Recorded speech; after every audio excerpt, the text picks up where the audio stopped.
தம் கிருபை பெரிதல்லோ என் ஜீவனிலும் அதே இம்மட்டும் காத்ததுவே இன்னும் தேவை கிருபை தாருமே இன்னும் தேவை கிருபை தாருமே. தேவனுக்கு மகிமை உண்டாவதாக. செடிகளின் கர்த்தர் ஊழியத்தின் மூலம் 19/8/2026 இன்று நாம் அறியவிருக்கும் கிருபையின் வார்த்தைகள் லேவியர் 26 அதிகாரம் 44 நான் அவர்களை கைவிடவும் வெறுக்கவும் மாட்டேன், நான் அவர்கள் தேவனாகிய கர்த்தர். கத்தோலிக்க வேதாகமம் இவ்வாறு கூறுகின்றது, நான் அவர்களை முற்றிலும் அழிக்கவோ புறக்கணிக்கவோ மாட்டேன், ஏனெனில் நானே அவர்களின் கடவுளாகிய ஆண்டவர் என்கின்றது.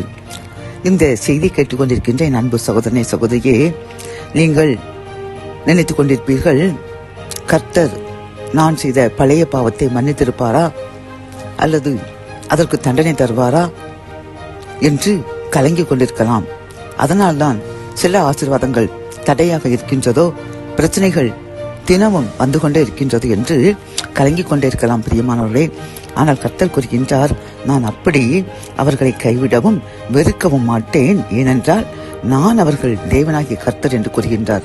என் அன்பு சகோதரனை சகோதரியே, நம்முடைய உலக பிரகாரமான தாய் தகப்பன்மார் அவர்கள் நாம் எவ்வளவு தவறு செய்தாலும் கண்டித்து அவர்கள் ஏதேனும் தண்டனை தருவார்களே தவிர அவர்கள் நம்மை வெறுக்க மாட்டார்கள்.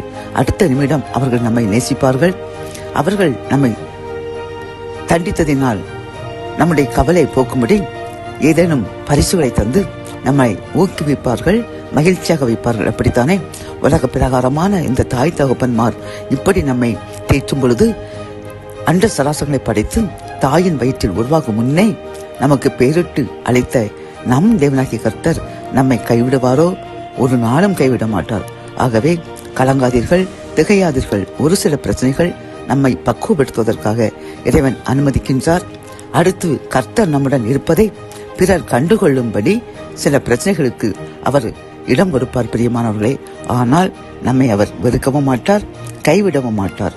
ஆகவே கவலையை விடுங்கள், கண்ணீரை துடையுங்கள், எப்பொழுதும் கர்த்தரை துதித்துக் கொண்டே இருங்கள். ஜெபம். என் அன்பு தகப்பனே, இந்த கிருபையின் வார்த்தைகள் மூலமாக நீர் எங்களை கைவிடவும் வெறுக்கவும் மாட்டேன் என்று கூறின கிருபையின் வார்த்தைக்காக நன்றியப்பா. நாங்கள் எப்பொழுதும் ஜனமாக இருக்கும்படி எப்பொழுதும் துதிக்க எங்களுக்கு பலன் தாங்க.